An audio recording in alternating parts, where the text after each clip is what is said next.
Ce webinaire sur l'emploi, il s'inscrit aussi dans le cadre de la campagne nationale sur les questions d'emploi, de formation, service public et industrie qui nous occupe. Donc l'idée, c'était aussi, quand on a pensé ces webinaires, de les inscrire pour armer les communistes sur des enjeux centraux et pour pouvoir défendre un projet radical, alternatif. Et donc là, ce que je vais vous proposer, je vais essayer de tenir à peu près 45 minutes. Je vais essayer de faire moins, mais comme l'a dit Denis, c'est un sujet qui est très large, beaucoup plus large que je le pensais même avant de me réfléchir au sujet. Mais voilà, je vais essayer de tenir les temps pour vous laisser aussi le temps de réagir et d'intervenir. Donc l'idée, c'est de vous montrer une analyse, quelle pourrait être notre analyse des questions et des enjeux autour de l'emploi. Et donc ça ne sera pas un webinaire sur, par exemple, enfin, l'explication de la CEF, la sécurité emploi et formation, qui est au cœur de notre projet. Mais bien sûr, l'idée, c'est de toujours garder ce fil conducteur que on a un projet de transformation sociale qui découle de cette analyse-là. Donc, évidemment, je garderai quelques minutes pour vous parler quand même de ce projet-là à la fin du webinaire. Mais là, c'est vraiment l'idée de pouvoir avoir des éléments précis d'analyse sur les enjeux de l'emploi. Alors, je commencerai déjà par pouvoir dire que l'emploi, c'est au cœur. Enfin, c'est à la croisée des trois systèmes que l'on a l'habitude de présenter à la Commission économique, qui est d'abord le système économique. Donc l'emploi est au cœur de ce système-là, au cœur de son efficacité, euh, tant sur la quantité d'emplois qui est générée par le système économique pour réaliser le travail, mais aussi le contenu de l'emploi qui va déterminer la capacité du système économique à répondre aux besoins d'une population sur le long terme. Euh, L'emploi est aussi au cœur du système anthroponomique. L'anthroponomie, ça désigne l'ensemble des aspects non économiques de nos vies. C'est notamment Paul Bocara qui a mis en avant ce terme-là. Et c'est un système qui est en interaction étroite, bien sûr, avec le système économique. Et donc l'idée, c'est de montrer que l'emploi, au-delà de l'efficacité économique, est aussi au cœur de nos moments de vie, notamment le moment de travail, ça c'est une évidence le cadre dans lequel est effectué notre travail va aussi pouvoir définir le lien social, les liens qu'on a avec nos collègues. On peut penser à tout ce qui est la souffrance au travail, les risques psychosociaux ou au contraire les capacités d'épanouissement au travail et d'émancipation. Mais l'emploi, a aussi un rôle profond sur des aspects en dehors du travail. Pour prendre que quelques exemples, comment est organisé l'emploi va être au cœur des relations femmes-hommes, de la question de la gestion du temps de famille, de la gestion du temps domestique et des inégalités qui en découlent. L'emploi va aussi déterminer le temps consacré aux loisirs, le rapport à la politique, parce que l'organisation du travail, le rapport au travail et à l'emploi va être déterminante pour forger une conscience politique et une conscience et une envie d'intervention dans la politique.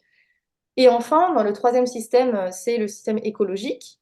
Donc lui aussi, ce système-là qui est en interaction étroite avec le système économique. Et donc enfin, le contenu que l'on va donner à l'emploi va être déterminant pour pouvoir savoir si c'est un emploi qui détruit l'environnement ou au contraire qui permet de le préserver. Donc vous voyez à quel point, je voulais commencer par ça pour vous montrer à quel point c'est à la croisée des trois systèmes. Donc, c'est une question centrale. Euh, la question qui est fondamentale autour de l'emploi aujourd'hui, enfin, les enjeux, on va dire, c'est le développement des capacités humaines, le fait d'avoir un emploi de qualité et digne qui me permette l'émancipation au travail, mais aussi en dehors du travail, comme je vous l'ai expliqué. Et c'est au-delà d'un besoin individuel pour les travailleurs et les travailleuses, c'est aussi un besoin pour l'ensemble de la société pour pouvoir agir et changer de modèle économique qui permette de répondre à nos besoins plutôt que d'avoir la boussole du taux de profit qui soit ce qui guide l'emploi, l'investissement, etc. Par contre, l'emploi, donc c'est comme ça qu'on a pensé ce webinaire collectivement, est victime d'idées reçues, autant des idées reçues à droite qu'à gauche, et qui vont être des freins pour nous, pour pouvoir mener une campagne efficace, un projet vraiment porteur, qui soit radical, révolutionnaire. Et donc, c'est ces idées reçues qu'on va déconstruire ensemble dans ce webinaire. Alors, j'en ai identifié, en fait, collectivement, on en a identifié 9, mais je verrai si j'ai le temps de revenir sur les 9 en fonction du déroulé. Alors, la première, pardon, idée reçue, identifiée, c'est le fait que il existe un coût du travail qui serait le frein principal de la croissance, notamment qui freinerait la compétitivité des entreprises. Donc ça, c'est plutôt une idée reçue qui va être portée par la droite.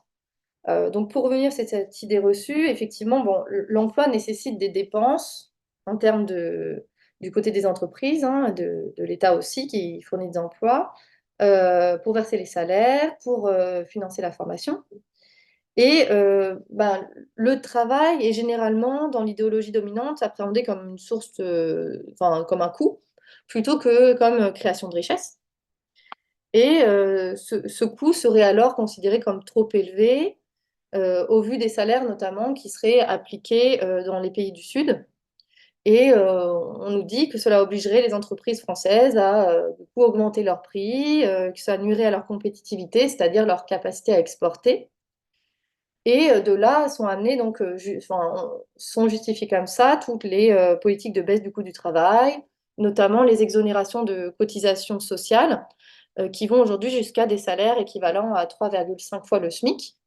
Donc c'est quasiment en fait tous les salaires qui sont aujourd'hui concernés par une exonération de cotisations sociales. Donc voilà, c'est cette idée reçue-là qui permet de développer en fait toutes ces politiques-là qui sont menées depuis plusieurs décennies. Donc rappelons d'abord une chose de base dans l'idéologie marxiste, mais qui est important de rappeler, c'est que le travail, nous on l'envisage comme création de richesse, création de valeur. Et finalement, les politiques de baisse du coût du travail, elles ont eu un effet très modéré sur cette question de la compétitivité et elles ont grandement détérioré notre système de protection sociale. Donc l'idée, nous, c'est de pouvoir dire que que les coûts que subissent une entreprise, il y en a bien d'autres, et notamment on met en avant souvent le coût du capital, qui sont les coûts qui sont les ponctions qui sont réalisées par le capital sur la création de valeur, notamment les intérêts que demandent les banques pour le financement des investissements, de l'emploi notamment, on y reviendra, et les coûts financiers euh, qui sont les paiements astronomiques de dividendes, etc. Voilà la première idée reçue que je voulais faire assez rapide. La deuxième idée reçue, on va déjà un peu complexifier, que j'ai identifiée, il ne serait pas possible d'augmenter l'emploi et d'augmenter les salaires. En gros, il faudrait choisir. Il y aurait un arbitrage qui devrait être fait. Euh, donc, ou alors, si on augmente l'emploi, ça doit nécessairement être au prix d'une stagnation, voire une baisse des salaires. Et donc, il y aurait voilà, cet arbitrage nécessaire. Alors, cette idée reçue, elle vient d'une autre idée reçue, finalement, qui serait celle-ci, c'est que les entreprises, finalement, elles financeraient l'emploi et les salaires avec une réserve d'argent qui existerait déjà à l'avance, qui serait issue des ventes, par exemple, de la période précédente. Et donc, on aurait un stock limité, issu du passé. À l'instant T, on a un stock limité et il faut le répartir. Et donc, forcément, qui dit répartition, dit choix nécessaire. Et si on va plus loin, nos détracteurs nous disent que avec la croissance très faible auquel on assiste depuis des décennies, donc par exemple en France, ça a été 1,4% de croissance du PIB en moyenne par an de 2010 à 2020. Et depuis 2020, c'est 0,76%. Et en 2024, on serait à une prévision de 1,1% de croissance du PIB, donc d'après l'INSEE. Fred me dira si je me suis trompée sur les chiffres après. Et donc, au vu de la faible croissance, il serait impossible d'avoir un financement suffisant pour créer des emplois et augmenter le salaire. Donc, cette idée reçue, on peut aussi l'appliquer dans le cadre des administrations publiques et du budget de l'État, des collectivités territoriales.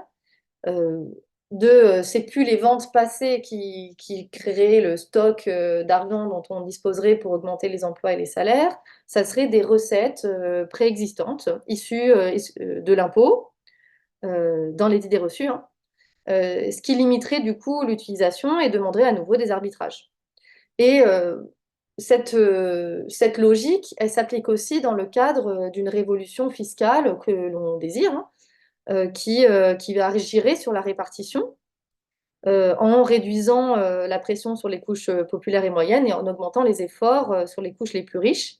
Donc, l'idée de cette révolution fiscale, c'est bien sûr de permettre une augmentation des recettes, mais ça n'enlèverait pas cette idée que finalement on aurait un stock limité qu'il faudrait arbitrer dans les choix ensuite. Donc, ça, c'est une idée reçue parce que finalement, en fait, ça ne fonctionne pas comme ça.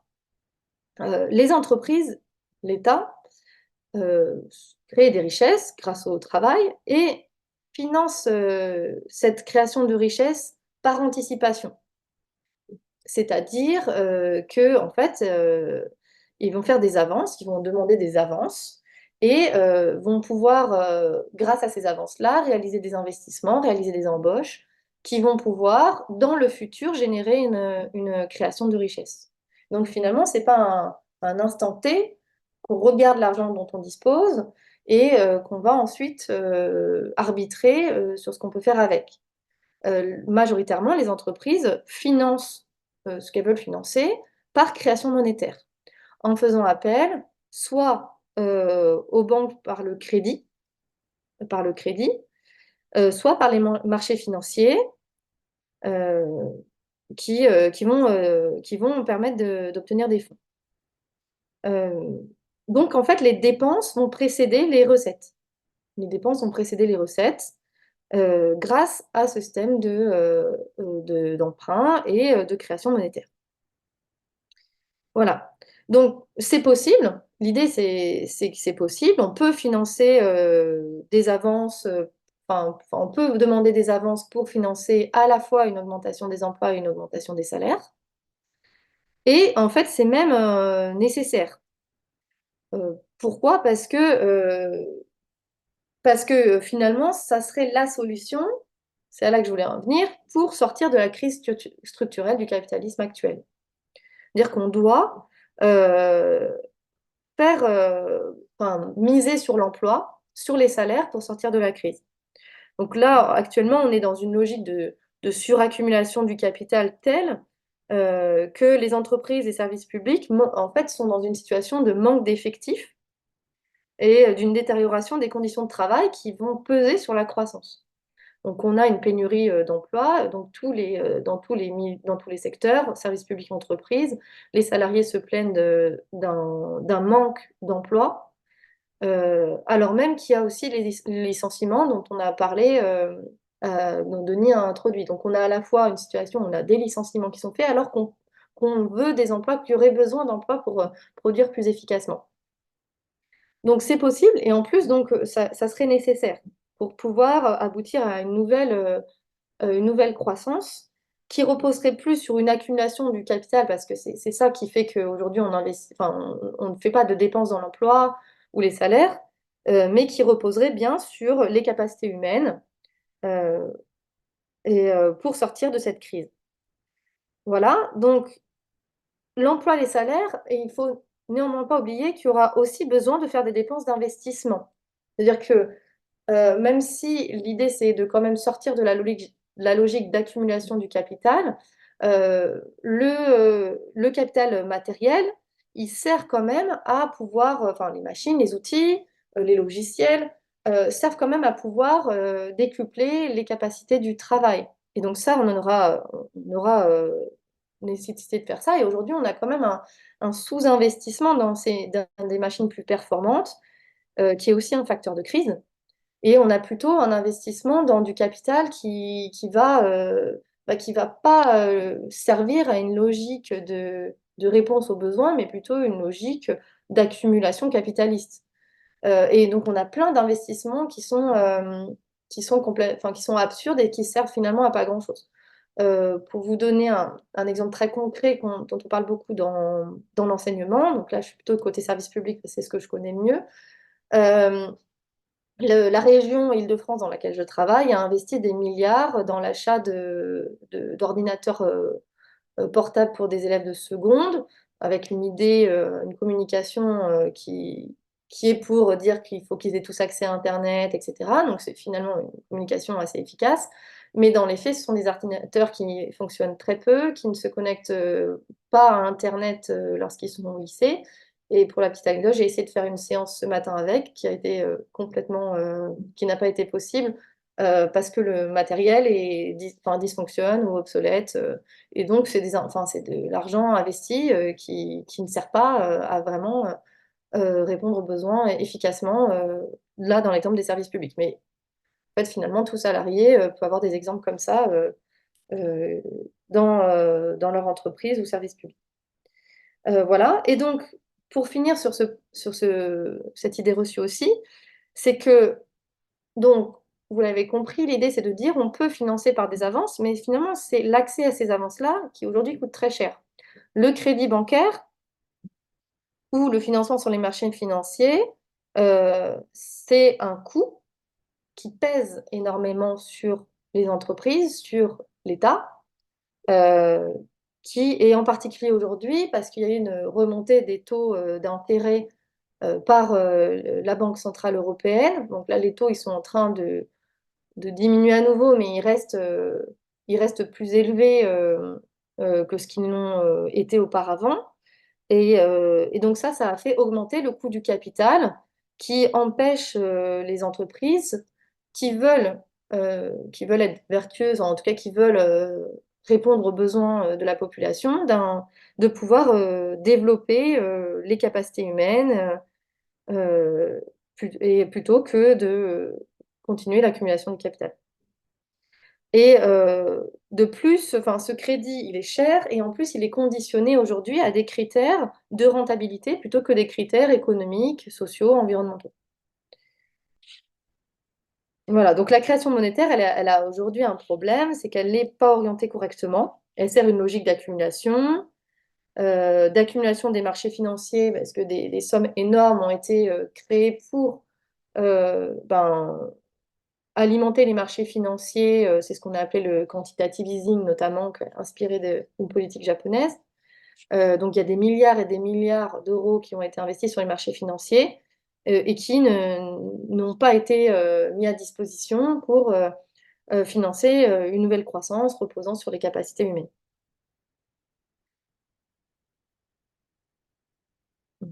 Voilà. Et donc de là, je commence déjà à parler quand même un petit peu du projet. C'est quand même en donnant des leviers aux luttes sociales pour pouvoir agir sur les décisions d'emploi, les décisions de formation et d'investissement qu'il serait possible d'inverser cette logique-là. Et notamment de pouvoir mettre en place des critères alternatifs à la rentabilité financière pour l'attribution des avances monétaires, de la création monétaire, pour permettre aux entreprises de vraiment pouvoir créer des emplois, faire de la formation, investir dans des matériels qui décuplent les capacités humaines plutôt que de réduire la productivité. Voilà. Alors, je passe sur la troisième idée reçue. Troisième idée reçue que j'ai identifiée, ça serait ben, finalement les licenciements sont inévitables. Donc là aussi, on est encore sur des idées reçues plutôt de droite. Donc les licenciements sont inévitables.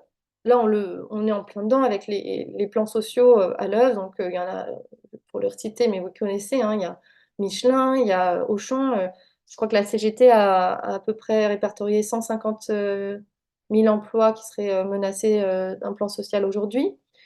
Euh, et donc, ben, dans ce contexte-là, on nous dit, ben, ben, c'est inévitable, l'entreprise se porte mal, il faut licencier.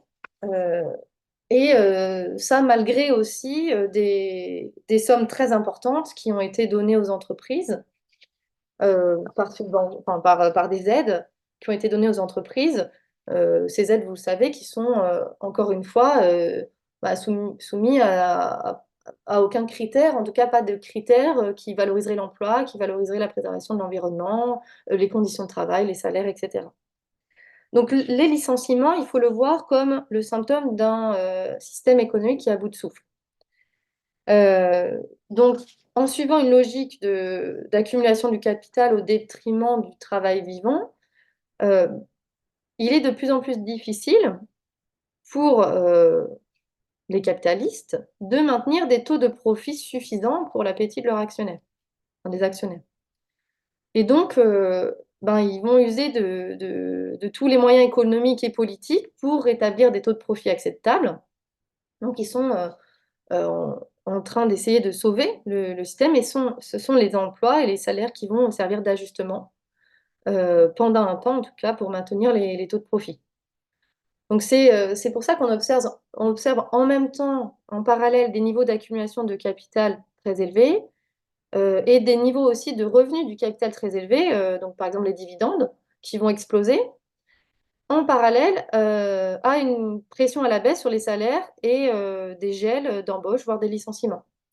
Et la hausse de ces dividendes, elle existe aussi parce que finalement, les entreprises préfèrent verser les dividendes plutôt que d'investir le capital dans le système productif parce que il ne permet plus de réaliser autant de profits que les taux espérés par les actionnaires. Donc c'est la crise de suraccumulation, on est en plein dedans. Donc ça crée une situation contradictoire et finalement c'est le symptôme de la crise. Ça veut dire que souvent on peut avoir tendance à entendre parmi nous de dire mais il n'y a pas de crise, les dividendes explosent, les actionnaires s'en mettent plein les poches, donc il n'y a pas de crise, il y a de l'argent. Mais en fait, c'est le symptôme que le système va mal, parce qu'il préfère se verser en dividendes plutôt que d'investir dans le système. Donc c'est la suraccumulation qui est là. Euh, voilà. Alors, ce qu'il faut aussi comprendre, c'est que le chômage, c'est intrinsèquement lié au système capitaliste. Et le système ne peut pas fonctionner sans le chômage. Euh, on a un fonctionnement, on fonctionne avec un marché du travail. Et un marché du travail, c'est quand même l'idée que hommes et femmes deviennent des vendeurs, vendeuses de leur force de travail qui commercialisent comme une marchandise. Et cette marchandise est vendue librement, entre guillemets, contre un salaire. Et en fait, rien ne garantit sur ce marché du travail que toute la force de travail disponible va effectivement être achetée.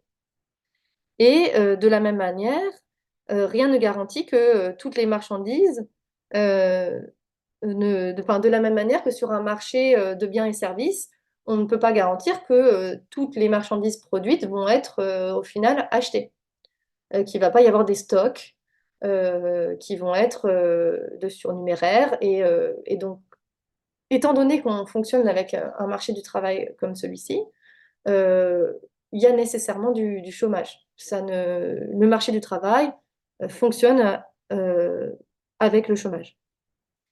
Donc c'est considéré comme une marchandise comme une autre, alors que bien sûr, bah, il n'en est rien parce que c'est la marchandise qui va permettre de créer toutes les autres.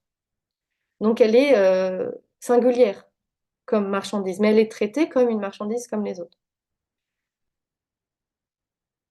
Donc c'est un dépassement en fait de ce système capitaliste qui va sortir bah, de la logique d'accumulation, de la logique de régulation par le taux de profit, qui pourrait supprimer l'existence du chômage.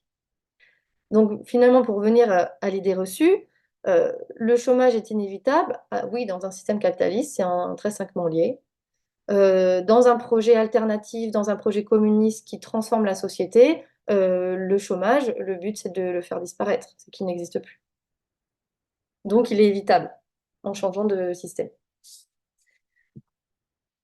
Quatrième idée reçue, il est quelle heure? Ça va? Oui, ça va.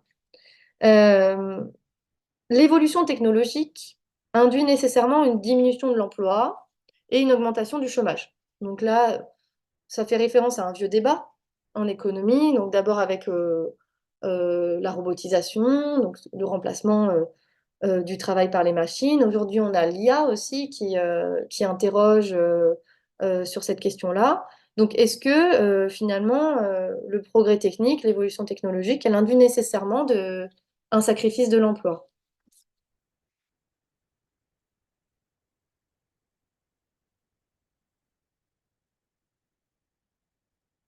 Donc, effectivement, notre système économique capitaliste, il repose sur ça, c'est la situation de concurrence entre entreprises va aboutir au fait que chaque entreprise va rechercher à avoir le monopole d'une technologie, d'une nouvelle technologie, pour pouvoir avoir une place dominante sur le marché, et le marché aujourd'hui au niveau international. Et ça va induire dans notre système des suppressions d'emplois, du remplacement du travail vivant par du travail mort, le travail mort désignant les machines qui intègrent du travail passé. Donc il y a deux manières hein, de voir cette substitution du travail enfin, du travail vivant par du travail mort. Donc on a la révolution industrielle en fait a opéré le fait que ce sont des machines qui ont remplacé des gestes des travailleurs. Et on a la révolution informationnelle qui suit aujourd'hui notre logique. C'est que ce ne sont plus les gestes qui sont remplacés, mais des activités du cerveau humain. Donc, par exemple, lorsque un logiciel est capable de créer une formule d'un médicament. Donc, avec cette révolution informationnelle que l'on a aujourd'hui, on voit qu'il y a des oligopoles mondiaux qui vont détenir les informations et qui dominent les marchés internationaux. Et ça crée des opportunités parce qu'en même temps, le fait que ce soit ces informations-là maintenant qui soient essentielles au système économique, des informations, ça peut être en fait partagé facilement sans coût. C'est-à-dire qu'une information, c'est pas comme un objet. On peut notamment maintenant avec le développement très fort des systèmes de communication, partager à moindre coût des informations. Donc ça crée des nouvelles possibilités de partage qui pourraient être à la base d'un développement économique nouveau. Mais en même temps, ces oligopoles mondiaux qui détiennent les informations, donc là je parle notamment des GAFAM, hein, vont en fait enfin, accumuler des sommes extrêmement importantes sur les marchés financiers afin en fait, de toujours valoriser leurs actifs boursiers et échapper à la prédation des autres entreprises dans une logique de concurrence. Donc en fait, elles vont avoir des coûts énormes pour pouvoir se maintenir sur le marché international comme dominante. Et donc ça induit des nouveaux coûts qui vont contrecarrer la logique de baisse des coûts qu'on pourrait voir. Et donc, pour maintenir cette position dominante, encore une fois, les grandes firmes multinationales et leurs sous-traitants, etc., vont encore utiliser l'emploi comme variable d'ajustement. Donc, je vous disais, ce débat sur les technologies, c'est un vieux débat. Dans les économistes plutôt enfin, je ne sais pas s'il faut que je les appelle orthodoxes parce que Schumpeter, c'est un peu un économiste particulier, mais en tout cas, ils vont réutiliser la logique schumpeterienne de ce qu'on appelle la destruction créatrice, de dire que finalement, donc on a des personnages comme Philippe Aghion qui va dire, finalement, l'IA, par exemple, oui, ça va détruire des emplois, ça va reconfigurer certaines tâches, ça va changer l'emploi, mais ça va aussi en créer de nouveaux ailleurs. Donc finalement, rapport destruction moins création est nul. Création moins destruction, nul. Et donc tout va bien. Et nouvelle croissance possible. Mais finalement, encore une fois, rien ne garantit du tout que c'est ça qui va arriver. En fait, on n'en sait rien. Et les inquiétudes des salariés sont légitimes sur que vont devenir leurs emplois. Et aujourd'hui, en fait, il n'existe aucune organisation sociale pour organiser l'intégration du progrès technique dans un système économique qui ne fait pas que jeter les salariés au chômage quand il y a du progrès technique. On n'a pas de système qui permet de faire autrement que ça dans le système capitaliste. Et donc, encore une fois, qui ne fait pas comme si le travail était, enfin, qui ferait pas autrement que si le travail était une marchandise quelconque, qui deviendrait donc inutile une fois que bah, le progrès technique peut le remplacer, et qui, du coup, bah, entraînerait des inégalités croissantes entre les différentes couches du salariat aussi, parce que avec ce système-là, on pousse la compétition entre les couches du salariat pour l'accès aux formations qui vont être qualifiantes et qui vont permettre aux gagnants de ce marché du travail d'avoir accès à l'emploi qui va être qualifié et qui va être celui qui ne va pas être supprimé par la technologie. Et finalement, on se rend compte que personne n'est vraiment à l'abri de cette possibilité-là. Donc le capitalisme, il ne connaît que ce mode de fonctionnement. Alors que la révolution informationnelle, elle exigerait au contraire de développer les créativités humaines, les capacités humaines. Parce que finalement, si on se dit que bah, tous les gestes répétitifs, ils sont maintenant intégrés par la machine, c'est-à-dire que les gestes répétitifs, on n'aurait plus besoin de les faire, les machines sauraient le faire à notre place. Ce qui va compter pour pouvoir générer des richesses nouvelles, ça va être ben, la création d'informations singulières, inédites, qui vont permettre ben, de développer du progrès. Et donc, ben, chez chaque personne, on va rechercher la singularité d'une personne, sa capacité à créer cette information inédite, et à, par exemple, résoudre un problème qui a été inattendu et que la machine ne peut pas anticiper parce que justement c'est un problème nouveau qui n'est jamais apparu et qui donc n'a pas été intégré par un logiciel même d'une IA. Ça va être de faire une analyse d'une situation. On voit aujourd'hui que l'IA est assez mauvaise quand même encore à ça.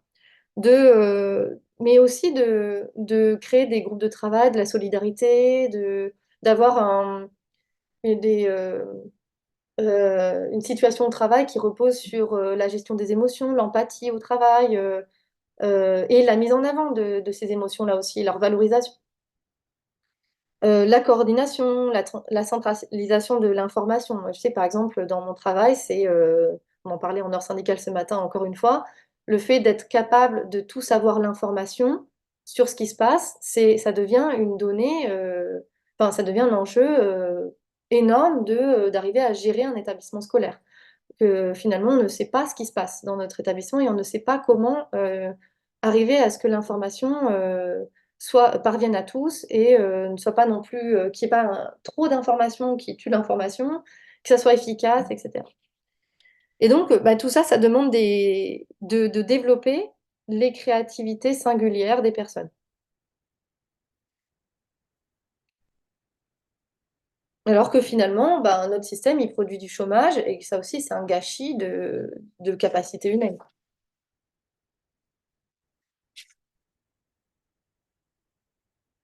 Voilà. Alors, sixième, je suis à quelle heure là? C'est bon, encore un peu. Euh, Sixième idée reçue, que je vais traiter avec la 7 et la 8 en même temps. Sixième idée reçue, ça serait que finalement, travail et emploi, ça serait un peu la même chose. Ou aussi, ce qu'on voit de plus en plus, là, plutôt, ça devient plutôt des débats à gauche, hein, euh, c'est que il faut défendre le travail et pas l'emploi. Euh, Voilà, donc ça, c'est une idée reçue qu'on peut avoir, ou en tout cas quelque chose qui se joue dans nos consciences, dans notre réflexion actuelle. Euh, je traite avec la septième idée reçue qui serait, ben, il faudrait atteindre le plein emploi. Donc ça, c'est des campagnes qu'on a vues aussi à gauche hein, pour le plein emploi, etc. Donc ça fait partie du débat à gauche. Est-ce qu'il faut demander, exiger un système économique qui atteint le plein emploi? Et la huitième idée reçue, c'est agir pour l'emploi, c'est agir pour la demande. Donc la demande en économie, c'est l'achat sur les marchés. Donc finalement, derrière cette idée reçue, il y aurait l'idée que l'emploi, c'est du salaire, et le salaire, ça sert au pouvoir d'achat, donc du coup acheter, consommer. Et donc ça, bah, c'est important pour les salariés. Et donc, est-ce que quand on défend l'emploi, c'est que ça qu'on défend? Donc, vous me voyez venir, vous me voyez arriver. Alors, donc, travail-emploi, quelle distinction? Donc le travail, je l'ai dit, c'est une activité humaine qui va générer de la valeur, de la richesse. Mais le travail, c'est quand même quelque chose d'ambivalent. Donc c'est à la fois une source potentielle d'émancipation des êtres humains qui s'éprouve par le travail, qui se réalise par le travail. Mais c'est aussi à la fois et en même temps une source d'aliénation, dans le sens où bah, le travail peut mener à la surexploitation, on peut avoir trop de travail.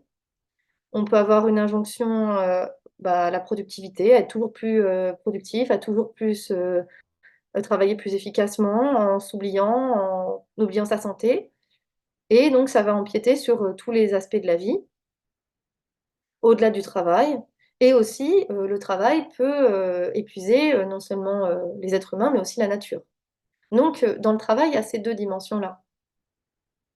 Le travail, c'est aussi, le royaume de la contrainte, de l'effort, de la souffrance, qu'on oppose souvent au loisir, au repos et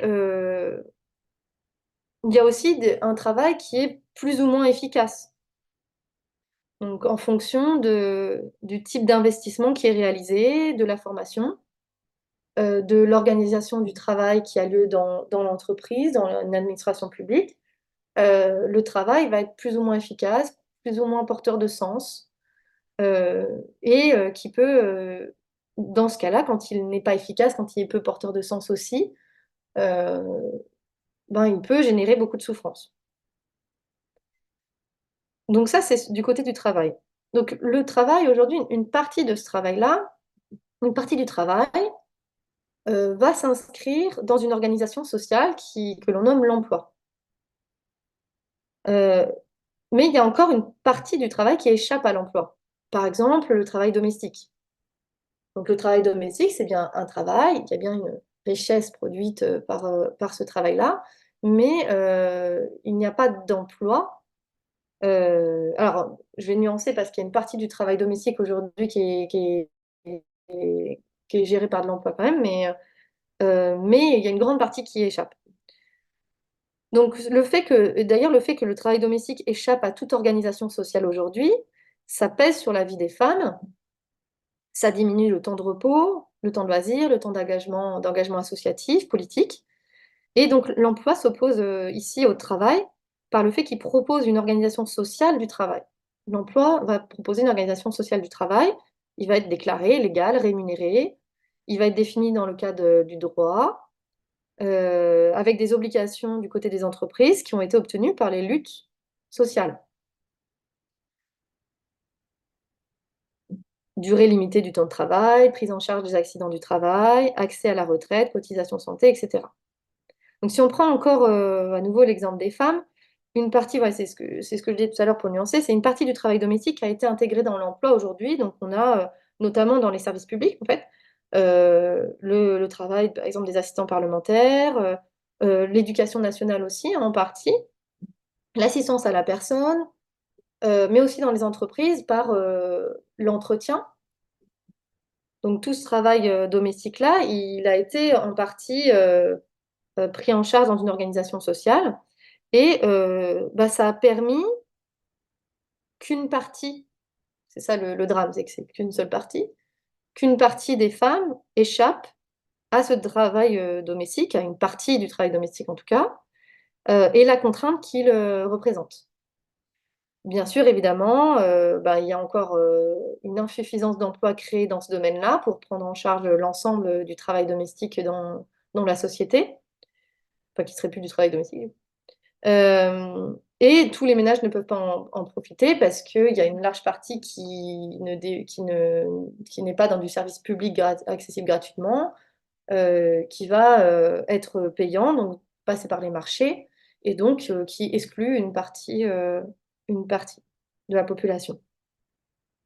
Et bien sûr, ces emplois qui sont aujourd'hui mal rémunérés, on forme peu, il y a peu d'horizons de carrière. C'est largement fait quasi exclusivement par des femmes, donc il y a peu de partage entre, entre hommes et femmes de ça, et ça aboutit à une couche du salariat précaire. Donc ça, bien sûr. Voilà, donc l'idée, c'est que c'est quand même qu'il faut défendre l'emploi, la hausse des salaires, les services publics, la formation, plutôt que le travail. Et finalement, il y a aussi euh, souvent, ben, là, enfin, aujourd'hui, je le disais tout à l'heure, mais on a une situation où bah, l'emploi est rare, enfin, on manque d'emploi, donc on a trop de travail. Chaque salarié a trop de travail. Là, je pense que ça permet de bien voir la distinction.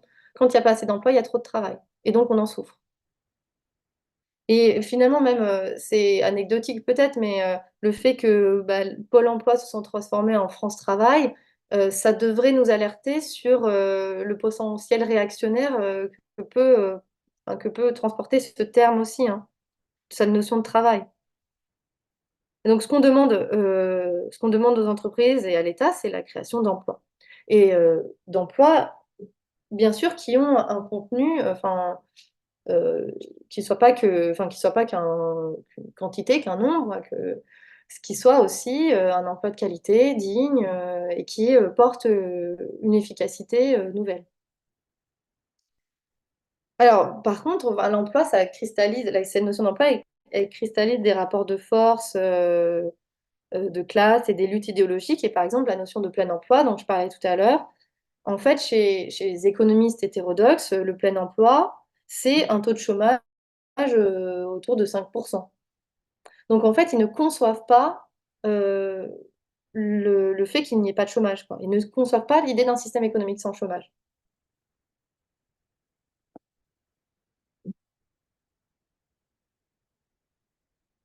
Je ne sais pas si on m'entend encore parce que vous êtes un peu figé. Est-ce qu'on m'entend toujours? Ouais, c'est bon. Ok. Voilà. Donc l'idée, c'est au lieu de défendre l'emploi pour tous, qu'on n'aura jamais dans un régime capitaliste parce que il faut qu'on dépasse le marché du travail, il serait plus pertinent de porter un projet alternatif qui aboutisse à la suppression du chômage et au dépassement du salariat. Voilà, donc en fait, on ne change pas la logique en réclamant simplement le plein emploi. Et donc, ça a tout, enfin, cette revendication a un risque assez grand d'échouer. Voilà, et enfin, l'idée, c'est, j'ai bientôt fini, hein. Euh, L'emploi, donc, je pense que ça, vous avez compris dans l'ensemble de mon développement, mais l'emploi, ça dépasse le simple fait de fournir un revenu à tous. C'est un vrai levier de transformation de la production et donc d'une transformation de l'offre. Et notamment de pouvoir aussi avoir une transformation de l'offre dans le but d'avoir, enfin, d'arriver à une transition écologique, une transformation de la production plus écologique. Et plutôt que de porter la sobriété et donc la réduction de l'emploi, parce que bon, ça c'est une idée reçue que j'ai oubliée, je crois, mais disons qu'il y avait aussi l'idée de dire, bah, avec les enjeux climatiques, il faudrait réduire la production et donc nécessairement réduire l'emploi. Et donc il faut mieux arriver sur se partager l'emploi est déjà existant plutôt que d'en créer de nouveaux. Et donc, ben, enfin, les enjeux écologiques, ils montrent à quel point justement l'emploi est nécessaire. Rien que par exemple dans la rénovation thermique des bâtiments, il y a une note de France Stratégie qui est sortie l'année dernière, qui montre qu'il y a entre 170 à 250 000 emplois qui seraient nécessaires de créer que pour la rénovation thermique des bâtiments. Et bien sûr, il faudrait créer des emplois aussi dans le transport ferroviaire, l'agriculture, etc., etc. Et bien sûr, les services publics qui vont accompagner la transition écologique et la justice sociale. Donc là, on avait estimé fallait 500 000 emplois. Donc en fait, de l'emploi, il va falloir en créer beaucoup. Et donc ça va à l'inverse d'un objectif de sobriété. Mais c'est plutôt un autre type de production qu'il faut porter, en pouvant agir sur l'offre grâce aussi à des interventions possibles par les salariés sur l'offre, sur la production, sur les investissements, sur les emplois créés, sur la formation. Voilà, donc j'en viens finalement, c'est aussi la dernière idée reçue qu'on avait identifiée. Ça va découle ensuite notre projet, hein. L'idée reçue, c'est de dire que finalement, il faut investir d'abord et puis l'emploi viendra après. Que l'emploi, c'est une conséquence de la croissance. Donc il faut de la croissance et du coup, on fera des emplois après. Ça, c'est souvent répété, même chez nous. Et nous, on dit en fait, non, il faut commencer par l'emploi. Il faut commencer par l'emploi et c'est ça qui créera un autre type de croissance. Alors, commencer par l'emploi, mais commencer par l'emploi tout en mettant l'ensemble de notre projet.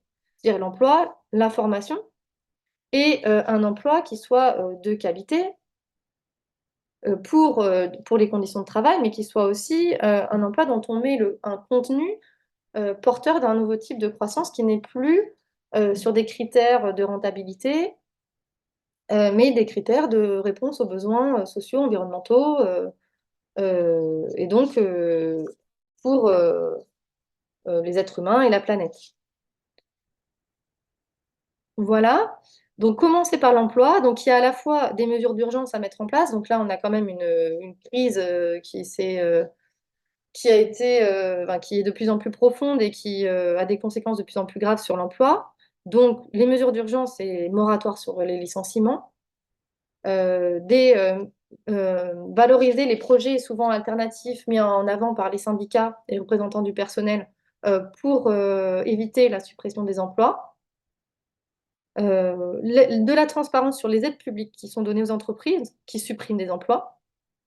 Et donc une renégociation ou un arrêt des aides en fonction de critères sociaux et écologiques, et des comités pour l'emploi pour pouvoir commencer la création de cet emploi et que les salariés aient la main sur les décisions d'emploi, de formation et d'investissement qui vont aller avec pour transformer notre système économique.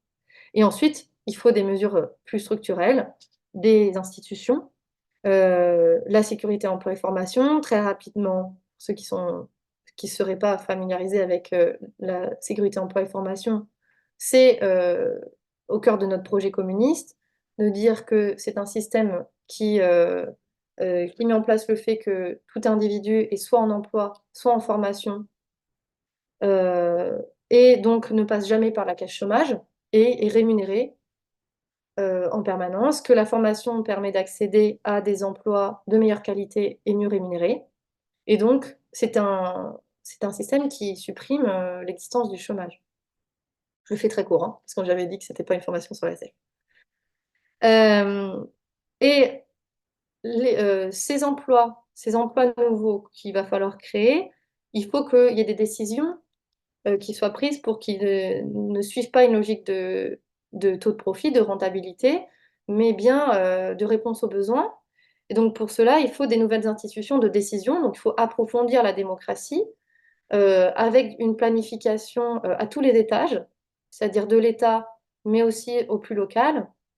Donc c'est l'idée de créer des conférences pour l'emploi, la formation et la transformation écologique de la production qui vont décider donc de cet emploi formation et pouvoir saisir des financements par avance, par création monétaire, par des fonds, notamment c'est à relier à la proposition qu'on avait dans le cadre de la campagne européenne sur le fonds pour les services publics notamment, pour pouvoir être sûr que ça soit possible de financer ces ambitions. Une sélectivité du crédit. Donc là, encore une fois, c'est agir sur le financement, c'est-à-dire qu'en fonction de nouveaux critères qui ne sont plus le taux de profit, enfin qui ne sont plus la rentabilité, hein, c'est-à-dire qu'on ne jugerait plus un projet s'il est, si l'individu, parce qu'un ménage aussi il peut demander un crédit, mais une entreprise va réussir finalement à créer les richesses qu'elle a promis, mais on va juger sur si justement le projet est porteur d'un progrès social, enfin, qui va améliorer les conditions de travail, créer des emplois, former les salariés, augmenter les salaires, faire du bien à notre planète. Donc, cette sélectivité du crédit et avec une modulation des taux d'intérêt en fonction de ces critères-là aussi, une modulation des impôts, mais aussi des cotisations. Et enfin, une intervention beaucoup plus grande des salariés au sein des entreprises pour pouvoir contrôler ce qui se passe au sein de l'entreprise, mais en fait agir aussi sur la décision. Enfin, c'est même plus un contrôle, c'est une action sur leurs décisions, c'est-à-dire qu'ils deviennent maîtres des décisions dans l'entreprise. Parce que finalement, le contrôle, les salariés enfin, l'ont très peu aujourd'hui, mais n'ont finalement que ça quand ils ont quelque chose. Et encore, ils n'ont pas d'action pour pouvoir empêcher ce qui se passe. Voilà, je m'arrête là. J'ai été très vite sur la fin, mais je vous invite à, du coup intervenir. C'est possible, enfin, il peut y avoir des questions, mais je vous invite aussi à qu'on puisse répondre tous ensemble. Enfin, je ne suis pas la seule à pouvoir avoir des connaissances à apporter sur ce webinaire, donc vous pouvez prendre la parole aussi pour répondre à des questions qui sont posées ou des remarques et réagir. Voilà. Merci.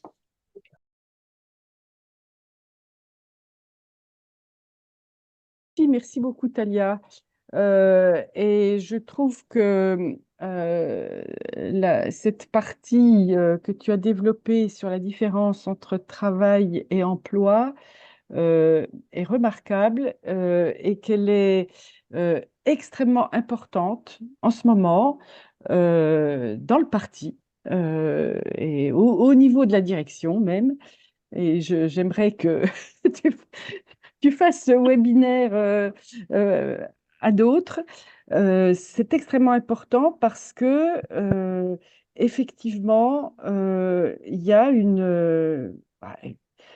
un projet, hein, je le dis, dans le cadre de la campagne qu'on a initiée, qui avait d'ailleurs été demandée par Frédéric hein, à un CN, je crois, au mois de septembre, me semble-t-il. Campagne emploi-formation pour l'industrie et les services publics, il y a un glissement vers justement la notion de travail avec une campagne de communication où euh, euh, on, on s'affirme être le parti du travail. Et ça me semble extrêmement problématique, dangereux et même carrément une erreur politique grave parce que au moment où justement le gouvernement ne voulant pas attaquer frontalement le capital, euh, justement envisage d'augmenter le temps de travail hein, gratuit, une journée, où les entreprises, après avoir fait des accords de compétitivité, dits de compétitivité, où ils augmentaient les temps de travail, ils continuent à exercer une pression très forte, voire euh, menacer de licenciement pour de nouveaux accords encore plus dégradants sur les conditions de travail. Je pense que rappeler que euh, l'emploi, c'est notre objectif et que plus il y a d'emplois, moins il y a de travail et qu'on ne peut pas nous afficher partie du travail sans vraiment, à la limite, retourner contre nous une partie du salariat en souffrance. Euh, et je crois que c'est très important parce qu'effectivement, le projet communiste, bah, c'est pas une vision stakhanoviste de la société, hein, et de l'activité. C'est au contraire, comme tu l'as vraiment très bien dit, euh, des, une maîtrise du travail, pas seulement un contrôle, une maîtrise et beaucoup d'emplois, beaucoup de temps de coordination, d'organisation, d'autonomie pour vraiment que les salariés euh, soient vraiment pleinement les maîtres de leur activité. Donc, vraiment, j'insiste sur le combat politique interne sur cette question, euh, qui d'ailleurs effleurera sans doute la conférence nationale, mais qui, au-delà, euh, exige dans les contributions jusque-là, et puis dans les prises de position, et puis dans le- la communication que l'on fait dans cette campagne industrie, service public qu'on va mener. Je pense qu'il faut vraiment rétablir les choses correctement, et vraiment merci pour cette partie que j'ai trouvée particulièrement fine et brillante.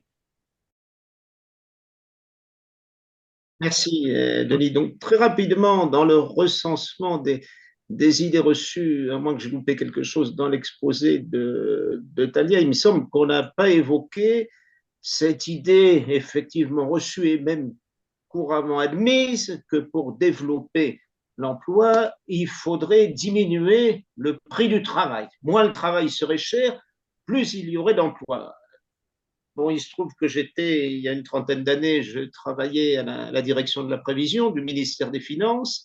C'est à cette époque qu'ont été mises en place les premières politiques donc de baisse des cotisations sociales patronales pour diminuer ce que le MEDEF appelle effectivement le coût du travail. Bon, je préfère l'appellation prix du travail. Quelques polytechniciens sur un coin de table avaient mis au point une équation d'emploi dont il ressortait que c'est au voisinage du SMIC, donc de l'emploi peu qualifié, que l'emploi serait le plus élastique à son coût. Et ça fait 30 ans qu'on est sur cette croyance qu'on ne cesse de diminuer les cotisations sociales patronales, d'abord au voisinage du SMIC, et même en deçà, pour lutter contre ce qu'à l'époque on appelait les trappes à pauvreté ou les trappes à inactivité. Donc le résultat, c'est qu'on a remplacé en fait les trappes à inactivité par des trappes à bas salaire.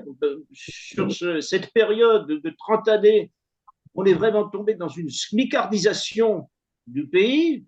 Bon, en Lozère où je vis, il y a quand même énormément de salariés qui sont rémunérés au SMIC et qui n'ont absolument aucun espoir de voir augmenter leur salaire.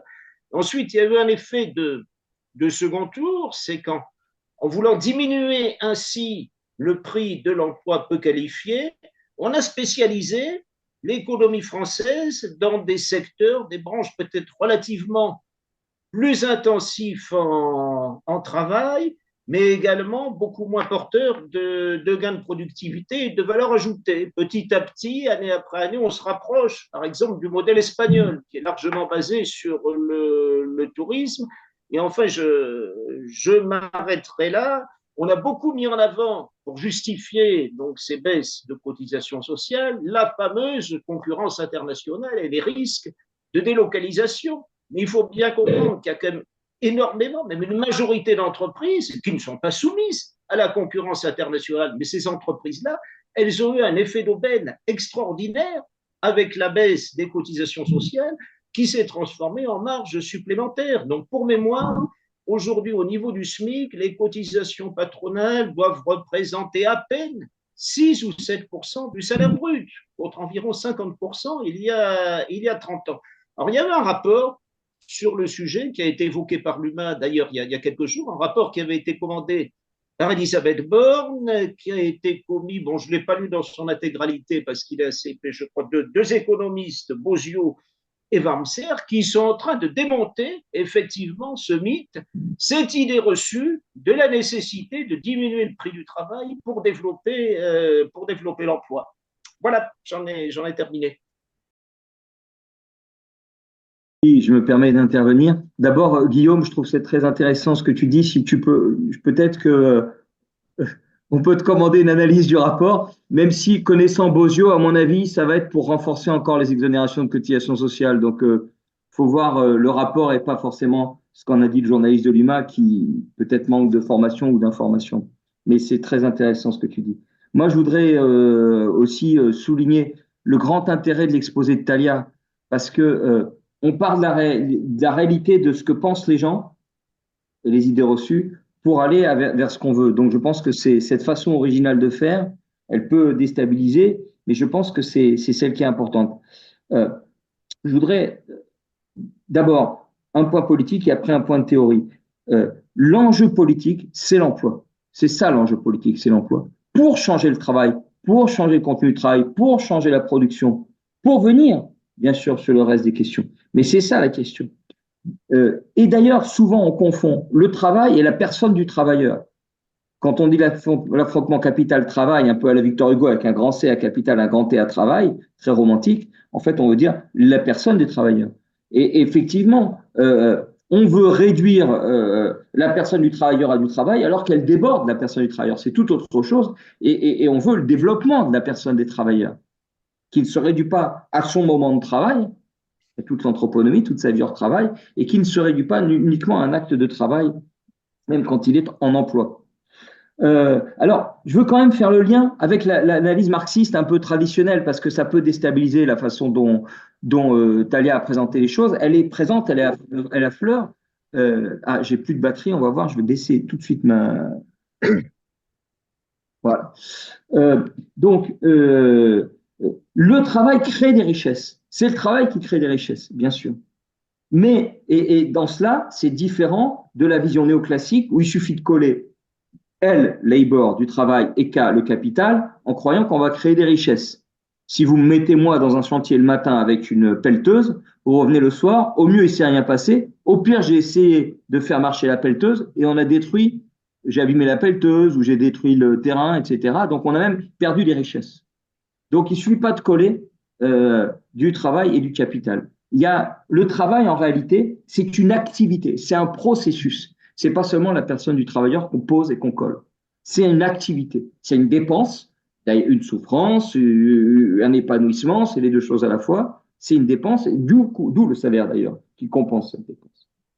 Et deuxièmement, le capitalisme a créé une marchandise particulière, la force de travail, en réduisant la personne du travailleur à une simple force de travail, et elle déborde de plus en plus, la personne du travailleur, de cette force de travail, parce qu'il y a la révolution informationnelle, et donc les éléments singuliers, comme l'a dit Talia, la personne déborde. Troisièmement, le travail crée des richesses, mais de façon plus ou moins efficace, suivant qu'il est outillé par des investissements de qualité ou de mauvaise qualité, suivant qu'il est formé avec des capacités. Donc, toutes les capacités des travailleurs, ça devient une question de plus en plus décisive. Et il y a trois types de capacités, comme l'a dit, il y a trois éléments dans les capacités, comme l'a dit Talia, les machines, le type d'investissement matériel, l'organisation du travail et la dimension coopérative ou non du travail, et la formation avec les capacités des travailleurs derrière. Et qui deviennent les questions décisives. Compte tenu du quatrième point dont a très bien parlé Talia, la révolution informationnelle, où effectivement, les aspects répétitifs vont progressivement, pas toujours, de plus en plus être dans les machines. On va trouver des éléments répétitifs qu'on va de plus en plus mettre dans les machines. Et du coup, comme c'est donc la singularité des personnes qui devient décisive. Le geste, on l'avait remplacé avec la machine-outil, mais les dimensions manipulation d'informations répétitives, on arrive à les mettre dans les machines puisque on a des machines qui manient les informations, donc qui remplacent des activités du cerveau humain. Et donc, tout le potentiel créatif des travailleurs devient décisif. Et donc, la question des capacités commence à dominer tout. La formation domine tout. D'où notre projet de sécurité emploi et de formation. Une régulation, non pas par le chômage, par le non-emploi, mais une régulation par la formation et la recherche qui permet le développement nouveau. Mais au-delà de ça, c'est même le sens. Si les travailleurs ont un sens à leur travail, alors ils sont beaucoup plus efficaces. Donc les questions du sens du travail et de la souffrance au travail, on comprend pourquoi c'est une question politique. Et donc, emploi, mais emploi avec toutes les dimensions de capacité, y compris capacité de décision, devient décisif pour un tout autre travail et pour une efficacité nouvelle pour la société, que ce soit une efficacité écologique, sociale ou une efficacité en termes de coût. Voilà, c'est à peu près tout ce que je voulais dire. Je voulais juste souligner en fin d'intervention qu'il y a une bataille idéologique très forte de la droite pour réduire au travail. Elle date de Sarkozy, notamment, avec la prétendue valeur travail, donc qui fait croire que c'est marxiste. Pas du tout. La réduction du travailleur au travail, c'est anti-marxiste. Précisément, il montre que la force de travail, c'est une réduction, etc. Ils ont truc. Mais, comment dire, l'idéologie de la droite est très forte aujourd'hui. Ce qu'il faudrait, c'est plus de travail. Alors qu'il faut plus de richesse, mais pour plus de richesse, il faut une toute autre efficacité de l'investissement et des capacités humaines très développées. Et donc, à contrario, j'étais pour le parti de la gauche européenne à Budapest, la revendication très fortement portée en Europe, notamment par la Confédération européenne des syndicats, d'un travail de qualité, d'un travail digne et qui est porté par plein de gens, etc. On comprend pourquoi elle a une importance politique et elle peut brancher avec notre projet de sécurité, d'emploi et de formation. Voilà, j'espère que je n'ai pas été trop long, mais je pense que voilà, la façon dont tu as présenté Alia permet de prendre tout ça et vraiment c'est très positif. Merci Talia. Bon, je ne vais pas être long vu que Frédéric a dit, je dirais, l'essentiel de ce que je voulais dire. Donc, pour une fois que je suis d'accord avec Frédéric, mais ça, c'est ma pointe d'humour.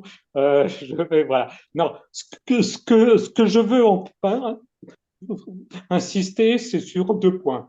Déjà, il ne faut pas qu'on oppose le travail et l'emploi. Et il faut qu'effectivement, quand on parle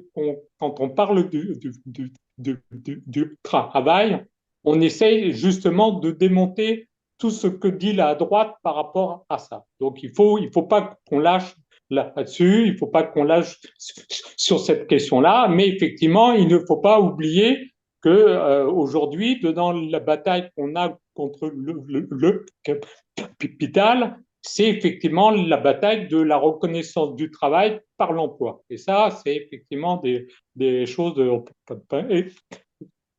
essentielles qu'il faut qu'on mène. Et ça, je trouve que ce que Frédéric a dit est très clair, donc je ne vais pas y revenir.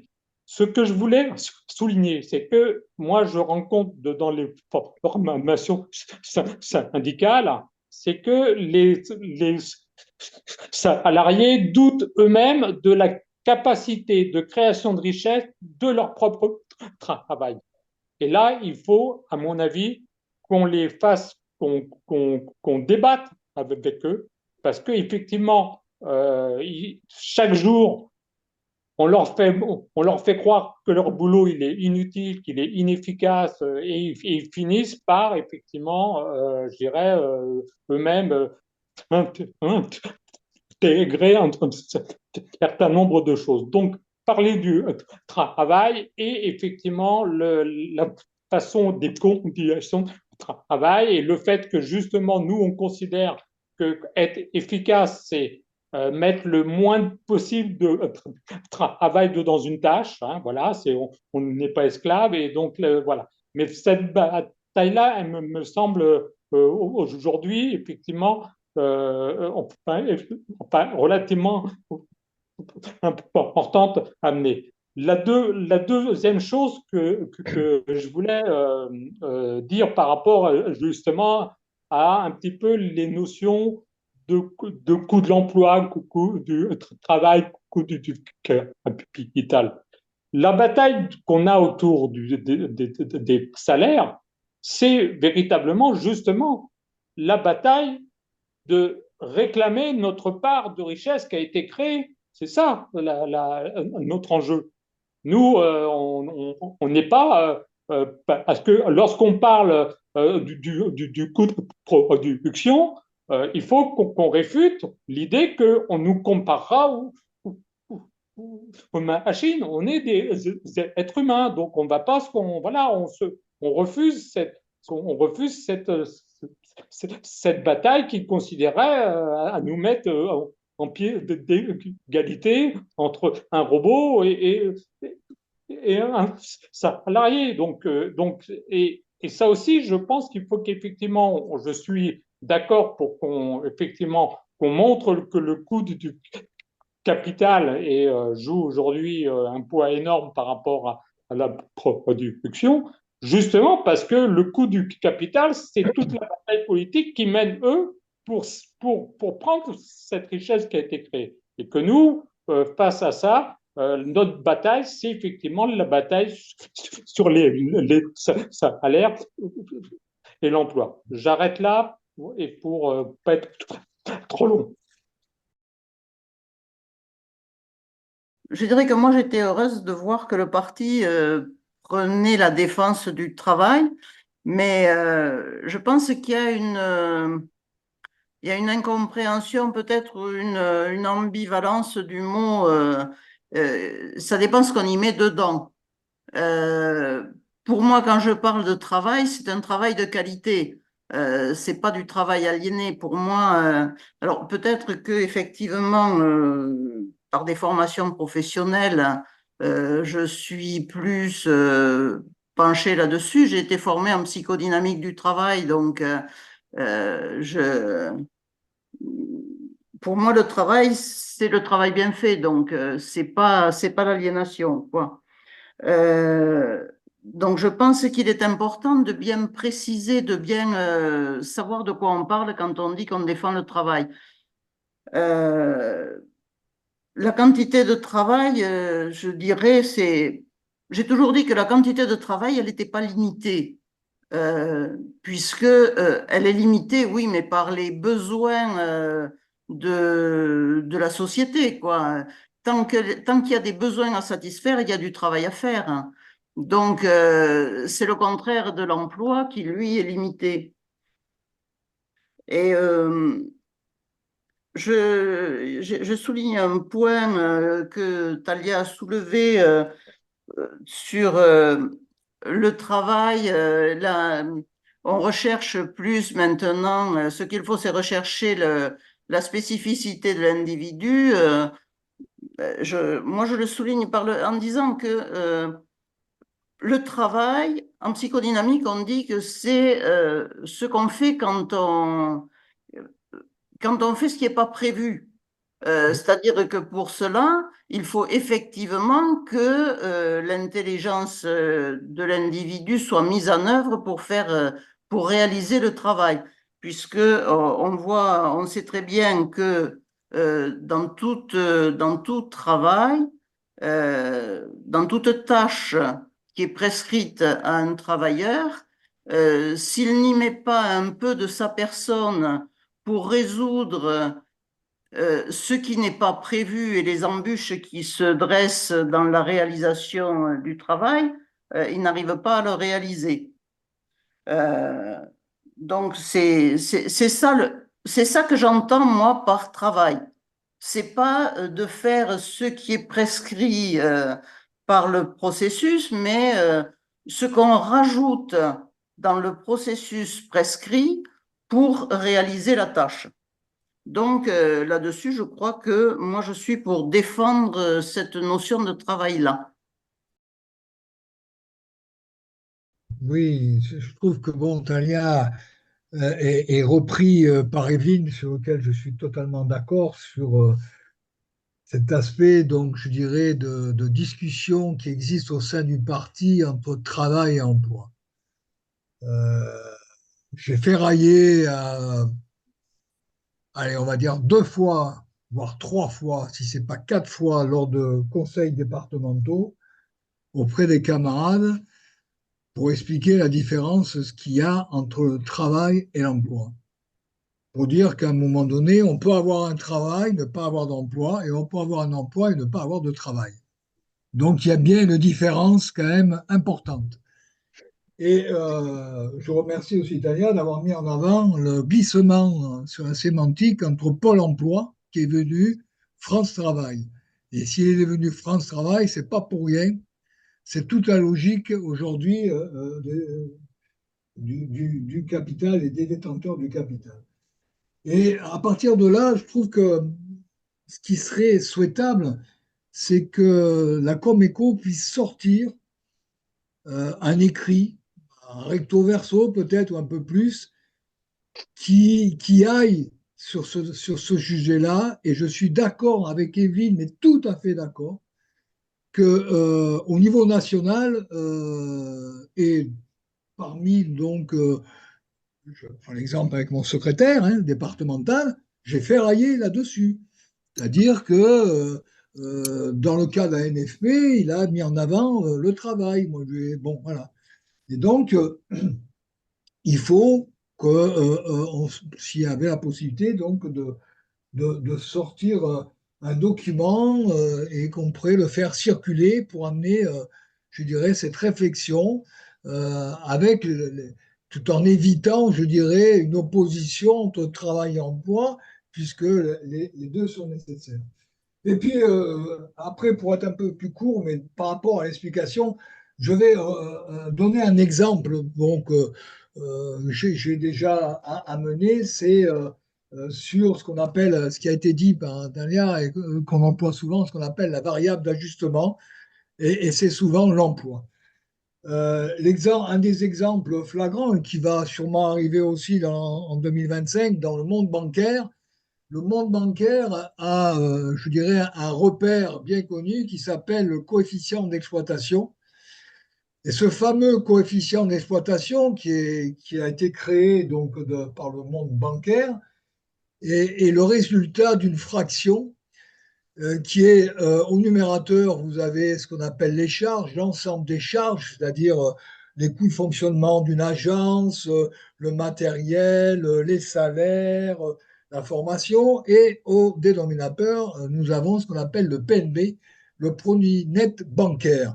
Et quand on fait la fraction, il sort un chiffre, et dans la logique bancaire, c'est faire en sorte que ce coefficient d'exploitation soit le plus près de 0,50 que de 0,80 ou 0,90. Quand on sait que les banques sont maintenant, c'est la banalisation, donc ont des difficultés. Et ce coefficient aussi sert au niveau des banques par rapport aux agences de notation qui notent les banques et qui leur permettent, en fonction des notes et en fonction de leur coefficient d'exploitation, de trouver sur les marchés financiers des taux plus attractifs par rapport sur les marchés financiers, etc. Et donc, quand une banque est allez, on va dire en difficulté, elle a deux solutions. Augmenter son PNB, ce qui est très difficile. Alors aujourd'hui, les banques vont le chercher sur la tarification. Et sinon, eh ben, la solution la plus simple et la plus rapide, c'est d'aller chercher sur le numérateur par un, soit des fermetures d'agences, deux, par des suppressions d'emplois. Et c'est ce qui a eu lieu dans les années 90 à 2000 et voire après, et ce qui est prévu aussi, puisqu'il y a des plans donc, de suppression d'emplois qui sont en train d'être mis en avant dans le monde bancaire, c'est toujours dans cette recherche d'équilibre financier. Donc tous ces éléments-là, encore une fois, c'est bien l'emploi qui est la variable d'ajustement. Et là, on parle d'emploi et on ne parle pas de travail. Donc, c'était un exemple que je voulais mettre en avant. Mais j'espère, pour revenir mon premier propos, c'est qu'on puisse, ou que Tania puisse, faire avec la Comeco, qu'on puisse sortir je dirais, une explication sur cette notion et de différence entre travail et emploi, tout en expliquant ce qu'il y a derrière le travail et l'importance du travail. Voilà. Bon, moi, je remercie aussi Talia pour son exposé que j'ai trouvé clair. clair dans le sens de pas du tout embrouillé. Enfin, voilà, c'était bien. Bien structuré. Euh, Moi, ce qui me fait réagir un peu, c'est ce qu'a dit Nadine sur le travail. Parce que je trouve qu'en fait, elle montre bien la différence entre le travail et l'emploi. Elle met en avant le travail comme quelque chose qu'il faut faire de bonne façon. Hein, je ne reviens pas sur les conditions, le supplément d'âme, si on peut le dire comme ça. Enfin, voilà, donc le bon et le beau travail. Mais quand on dit ça, on ne dit rien de ce que porte un emploi, c'est-à-dire d'un contrat de travail qui va définir un salaire, qui va définir un niveau de qualification, qui va définir le nombre d'heures à effectuer, donc qui va définir un certain nombre de choses qui protègent le salarié. Et c'est ça quand même, il me semble, une différence fondamentale. Euh, et les salariés dans les entreprises, ce dont ils se plaignent beaucoup, c'est d'avoir effectivement trop de travail. Ils ne réclament pas plus de travail. Ils peuvent réclamer évidemment de meilleures conditions de travail, la possibilité de faire leur travail de façon de meilleure qualité, donc avec ce qu'il faut autour, formation, moyens techniques, enfin, organisation, etc. Mais quand il y a trop de travail, ce qu'ils veulent, c'est qu'on crée des emplois. Donc, qu'on embauche des salariés avec des contrats de travail. Donc, ça me semble quand même faire une différence importante. Et par rapport à Pôle emploi, euh, qui devient France Travail, moi, je ne peux pas m'empêcher de mettre en parallèle la volonté de développer le travail des chômeurs et de ceux qui reçoivent le RSA. La volonté de les faire travailler un certain nombre d'heures tous les mois, et ça sans contrat de travail, sans qualification reconnue, voilà, sans rien, quoi. On va avoir du travail pour occuper une partie de son temps parce qu'on a des indemnités de chômage et on a le RSA. Moi, je voulais mettre aussi un point sur euh, la création monétaire et la nécessité de créer de l'emploi avec formation pour pouvoir développer l'économie. C'est le débat sur la dette. La dette, ils veulent faire des économies tout azimut qui vont avoir de sacrées répercussions sur l'emploi. Là, tous les efforts qu'ils demandent aux collectivités territoriales, ça va être des suppressions massives d'emplois. Voilà, donc eux, ils travaillent contre l'emploi pour économiser de l'argent, pour payer une dette passée. Alors qu'au contraire, nous, on dit il faut créer des emplois grâce à de la création monétaire, de manière à augmenter, alors je le dis de façon à la louche, hein, mais de façon à créer beaucoup plus de richesses, à augmenter le PIB, ce qui permettra de rembourser la dette passée. On n'est pas du tout dans la même démarche et je pense que donc Talia l'a aussi développé et je pense que c'est aussi une question très importante dans les débats actuels. En fait, on a deux gros débats actuels, effectivement, c'est travail ou emploi, enfin, travail qu'on oppose à emploi et cette affaire de dette qu'il nous faut rembourser. Voilà.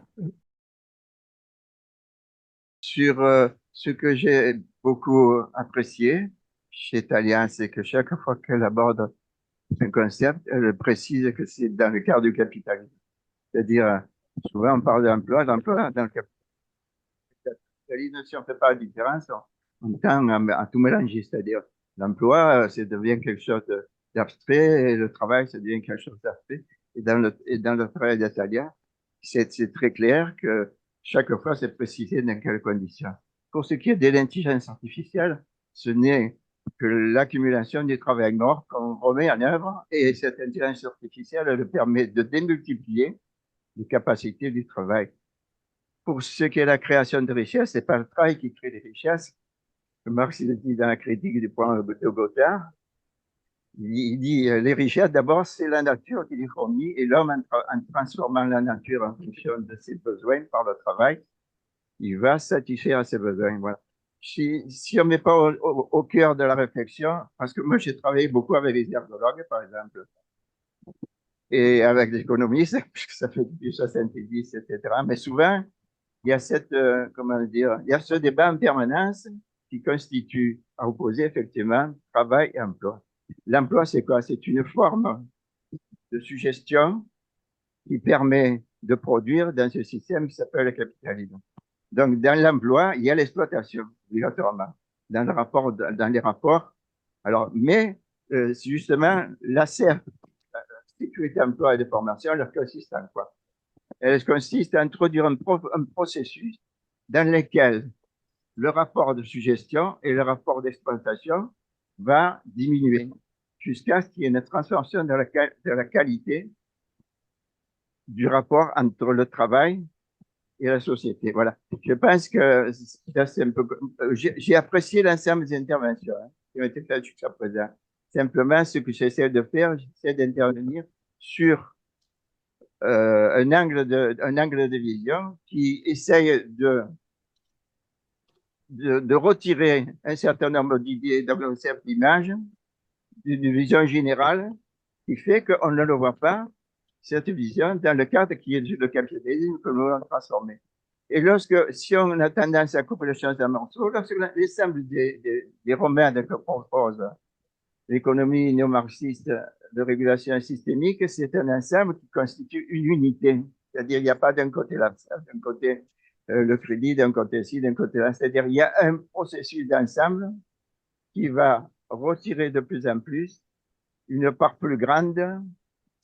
Une part plus grande, c'est un peu comme si on mettait un robinet, si on prend après sur l'ensemble de la société, c'est comme si on mettait un robinet quelque part, de façon à ce qu'une partie de la production et de la valeur produite retourne à plus grande partie dans le cycle général, aussi bien au niveau d'une entreprise qu'au niveau général de la production mondiale. Voilà. Je ne vais pas aller plus loin parce que je prendrai trop de temps, mais je pense qu'il faut, parce que souvent, quand on parle de travail, alors le travail, c'est en général. Bon, dans ce travail, c'est dans le capitalisme, dans les conditions de suggestion. L'emploi, c'est la même chose. Et quand par exemple, des ergologues, je ne parle pas tous les ergologues, parce que c'est des ergologues communistes, ils tendent à opposer emploi et travail, c'est que quelque part, ils n'arrivent pas à imaginer qu'il peut y avoir une autre société, une autre organisation de la société. Et sans cette vision d'une autre organisation de la société, on raisonne en fonction de la société capitaliste. Et on n'y arrivait pas à imaginer qu'il faut avoir un autre processus qui permette de sortir de cette société pour en construire une autre. Voilà, excusez-moi. Voilà, dans le débat qui a été mené, elle a parlé, l'amie, enfin, j'ai pas la mémoire des noms, alors je vais avoir des problèmes. Donc, Tala, elle a parlé à un moment donné de elle dit que l'emploi, c'est une organisation sociale définie par le droit et les conquis sociaux. Je pense que, et donc ça m'a fait penser à ce que j'ai vécu moi dans ma vie. Je travaillais à la RATP, je pense que la notion, ça n'a pas été évoqué du tout dans le cadre de la formation et de l'emploi, le fait qu'il y ait des organisations qui étaient nationalisées, dans lesquelles il y avait, jusque dans milieu des années 70, il y avait une formation emploi qui était instituée, en particulier pour la RATP, mais je sais qu'à EDF, parce que mon cousin était à EDF, donc je sais que ça existait aussi. Et donc, ça n'a pas été évoqué dans le débat ici, comme étant une possibilité au au niveau des institutions, de reprendre cet aspect dans les institutions, de recréer les structures qui avaient cet avantage de le faire. Je sais bien que ça a été détruit depuis le milieu des années 70, mais peut-être qu'il faudrait peut-être le reprendre, cet aspect, qu'il y a des institutions qui existent encore. Alors, elles sont plus ou moins abîmées, très abîmées, et qui existent encore. Parce que ça donne aussi un autre aspect, par exemple, la destruction de ce qui se passe actuellement chez les fonctionnaires, où effectivement, là aussi, ça disparaît, ne serait-ce qu'au travers de l'école. Donc, c'est ma pierre que j'apporte simplement à la discussion par rapport à au fait que dans les projets, il faut avancer aussi sur cet aspect de la construction sociale et sociétale du travail et de l'emploi. Voilà, et donc, au travers des expériences qui ont eu lieu grâce à 1948 et du CNR. Voilà, je voudrais quand même qu'on mette ça un petit peu sur la table pour que ça soit un peu expliqué, parce que je l'ai vécu et de bon côté. Voilà, j'ai vécu l'évolution, par exemple, la technologie qu'on a vécue à la RATP entre 1967 et jusqu'à maintenant avec le RER et tout ça. Je peux vous dire que la formation, elle a été au débat, avec d'ailleurs des progressions au niveau de la qualification et des salaires qui allaient avec la qualification. Voilà, je voulais quand même lancer un petit peu ce débat sur cet aspect structurel de la société tel qu'on pourrait l'envisager à un moment donné dans le cadre de notre débat. Merci. Je voulais d'abord dire que Thalia a fait un excellent exposé qui peut servir à tous les militants communistes et au-delà.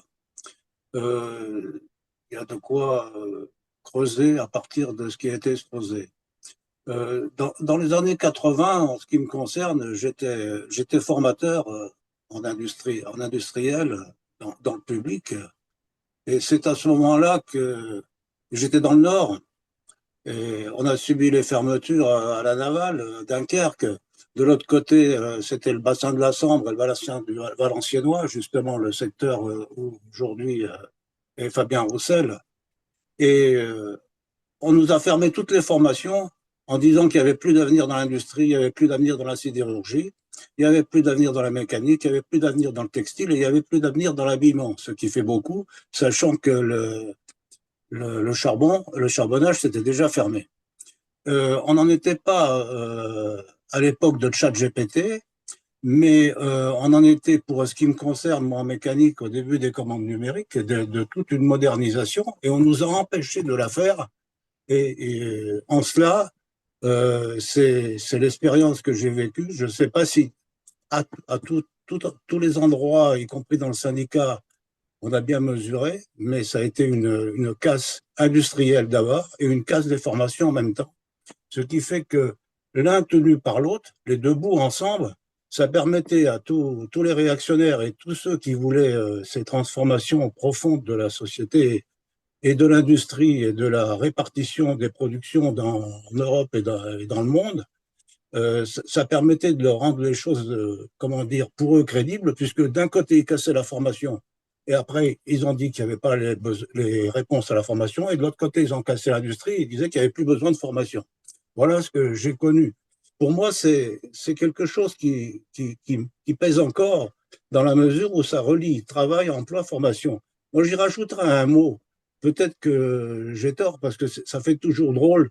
Le mot citoyenneté, par rapport au privé, ça fait toujours drôle. Par rapport à l'entreprise, c'est un mot qui est plus facilement employé dans le public. Il y a Bidous, dans les années 80, qui était un militant communiste et CGT, qui avait écrit un bouquin « Fonctionnaire, sujet ou citoyen ». C'était bien vu. C'est-à-dire qu'on laisse sa citoyenneté à l'entrée de l'entreprise ou du service public, où on va travailler avec sa citoyenneté. Je pense que ça, c'est un enjeu profond. Parce que quand on cite, à un moment, j'ai bien aimé la conclusion de Thalia, mais à un moment, Thalia cite travail, emploi et formation. Si on le prend tout seul, si on fait une coupure dans l'exposé, ce qui n'a aucun sens, mais on peut la faire, ceux qui nous écoutent diraient ben, c'est facile, hein, il suffit de former et après. Et après, s'il n'y a pas la volonté politique et s'il n'y a pas les choix, eh bien, on va rester toujours dans la même situation. Et j'ai bien aimé dans la conclusion de ce qu'a dit Talia, c'est-à-dire à un moment, où est-ce que c'est marqué? Contrôle, oui, par les salariés de l'entreprise, mais action sur les choix. J'ai bien aimé la phrase parce que parfois on entend dans le mouvement syndical, il faut contrôler les choix. Mais si les choix sont déjà faits, on peut toujours les contrôler au mieux. C'est mieux que rien, j'ai envie de dire, mais c'est pas suffisant. Donc je pense que la citoyenneté est importante. Il faut la regagner ou la faire regagner dans les têtes parce que l'aliénation au travail, elle est certes dans l'acte de travail, elle est certes dans l'exploitation, la surexploitation, dans tous les sens des difficultés qu'on peut rencontrer au travail, mais elle est quand même dans la cage, dans l'enfermement, dans le collectif restreint du travail, qui rend, pour moi aujourd'hui, c'est ce que beaucoup de jeunes, et de moins jeunes d'ailleurs, ressentent, et c'est aussi pour ça qu'il y a un désintéressement politique, qui rendent l'idée de peser sur les choix impossible. À partir du moment où un salariat important, et notamment les jeunes, pensent que de toute façon, il n'y a pas de solution dans le collectif et il n'y a pas de solution pour peser sur les choix parce que c'est en haut, comme ils disent, bien plus haut et qu'on ne pourra pas peser sur les choix, eh bien là, on bloque. Donc je pense que toutes nos explications, tous les exposés de Talia et évidemment toutes les démarches qui sont lancées par le parti ou par la commission économique, on a intérêt de les faire déboucher sur cette idée que on peut changer les choses pour redonner l'espoir, pour reconquérir dans les têtes l'idée que chaque travailleur qui a un emploi peut peser sur ses choix, pas seulement sur son collectif restreint, mais sur les choix de l'entreprise. Et qu'on ne doit pas penser à peser sur les choix de l'entreprise le jour où il y a les plans de licenciement, comme on le voit dans les médias à chaque fois, parce que ce jour-là, on sort, on n'est même pas syndiqué, on crée un collectif et on se bat en disant non au licenciement et non à la disparition de l'entreprise. Là, c'est trop tard et c'est déjà, enfin, c'est trop tard, c'est toujours mieux que rien parce qu'il y a quand même des créations de réflexion, mais c'est malheureusement pas suffisant et qu'il faudrait recréer cet espoir au plus près de chaque salarié pour que le parti, dans cette dimension-là, retrouve sa place parce qu'il est le seul à avoir des propositions transformatrices. J'ai fini. J'ai pas vraiment de remarques plus précises. En tout cas, je vous remercie pour la qualité des échanges parce que Oui. j'ai pu rajouter plein de choses à mon intervention. Je prenais des notes en même temps pour enrichir et je vous demande la permission de pouvoir utiliser tout ça pour l'article dans Ecopo qui ne manquera pas d'avoir lieu. Donc voilà, merci beaucoup. C'était riche.